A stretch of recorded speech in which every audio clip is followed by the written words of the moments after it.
Shalom a todos, que a paz do nosso Senhor e Salvador Jesus Cristo seja com todos. Mais uma vez estamos aqui para gravar mais um vídeo para a honra e glória do Senhor.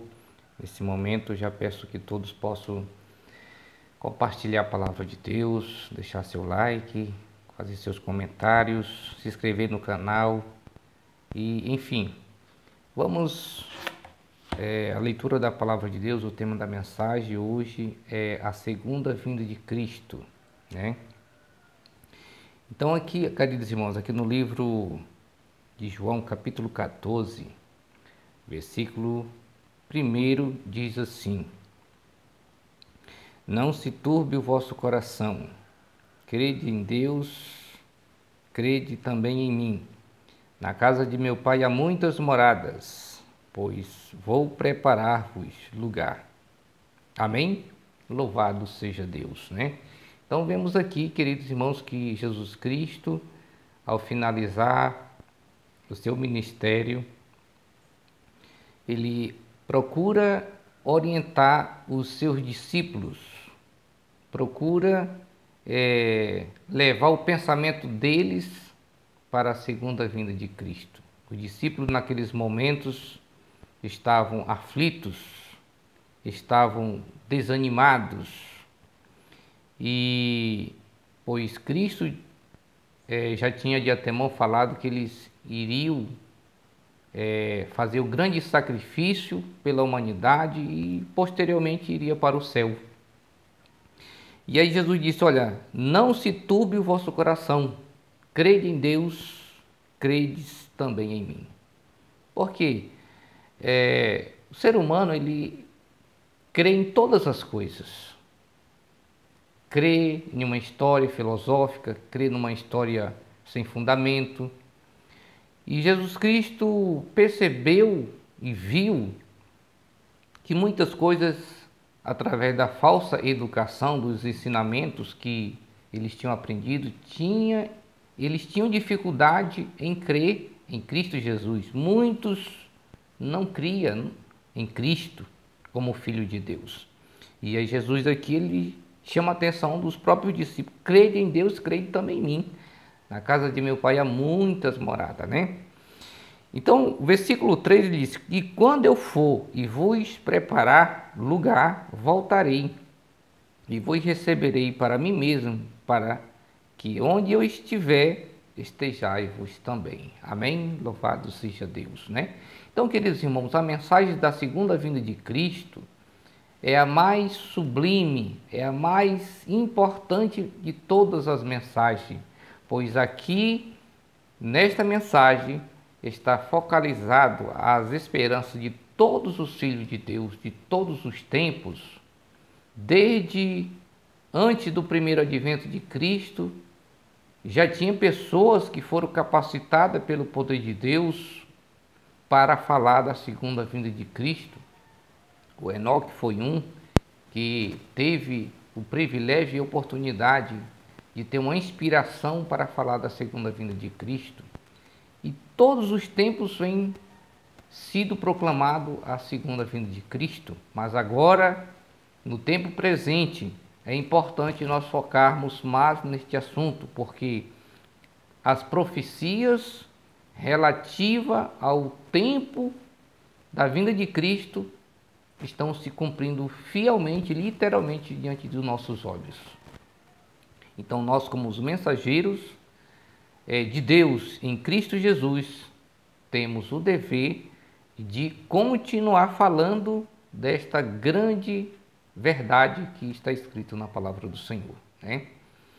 Jesus Cristo, quando esteve lá no Monte das Oliveiras, os discípulos lhe perguntaram: Senhor, que sinal haverá da tua vinda e da consumação do século? E aí Jesus Cristo, no capítulo 24 de Mateus, a partir do versículo 3, lá o Senhor descreve os acontecimentos, as profecias que iriam acontecer antes da segunda vinda de Cristo. Então todos os detalhes, todas as profecias, fome, morte, terremoto, epidemias, escurecimento do sol e da lua, todas essas profecias já se cumpriram e muitas delas estão se cumprindo agora nos nossos dias, né?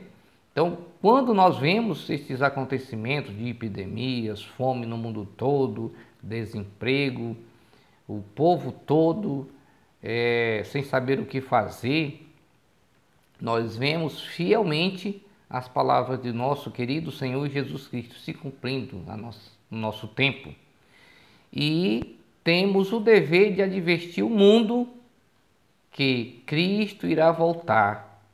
Ele não esqueceu do seu povo de maneira nenhuma, nenhum só momento, pois muitos têm alimentado a ideia de Cristo, de que este mundo vai ser destruído pelos seres humanos, enfim. Claro, existe países que têm esse propósito, têm esse pensamento, mas quem dá a palavra final, quem coloca o ponto final na história de pecados e pecadores é Deus.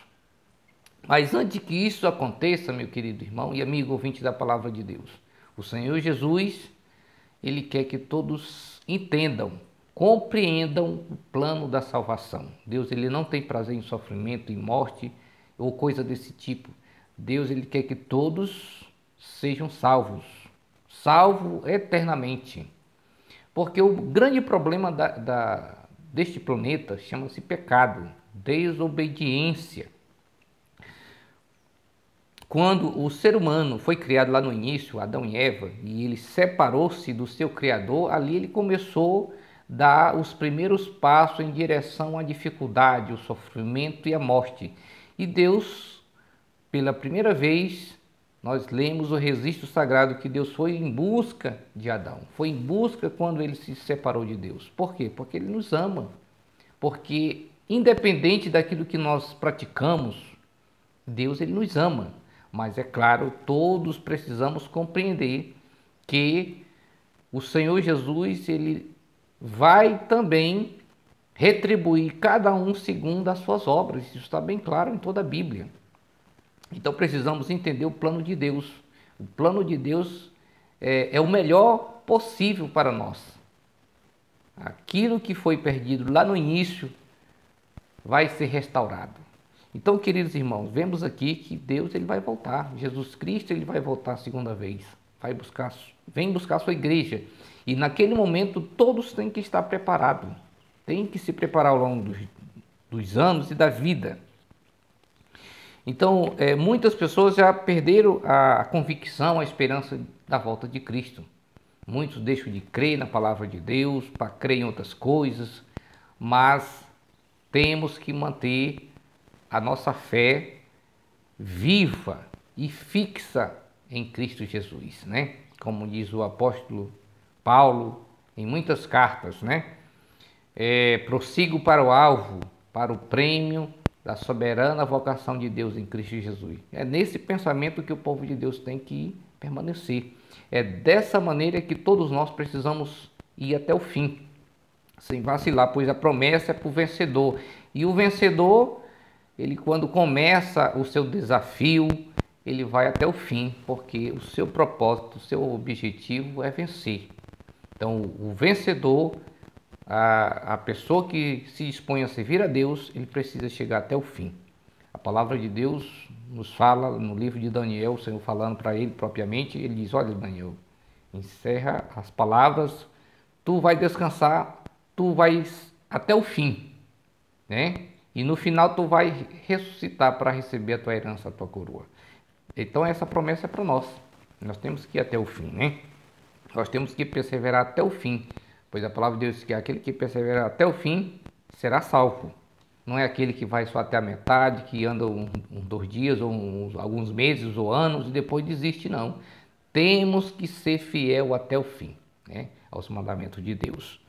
Então vamos ler mais o texto aqui, em nome de Jesus. Diz aqui: logo em seguida a tribulação daqueles dias, o sol escurecerá e a lua não dará sua claridade, e os poderes dos céus serão abalados. Que poderes do céu são esses? O sol, a lua, as estrelas, todos esses poderes que foi feito por Deus já foram abalados, já cumpriram fielmente os sinais que Deus indicou na sua palavra. Versículo 30. Então aparecerá no céu o sinal do Filho do Homem.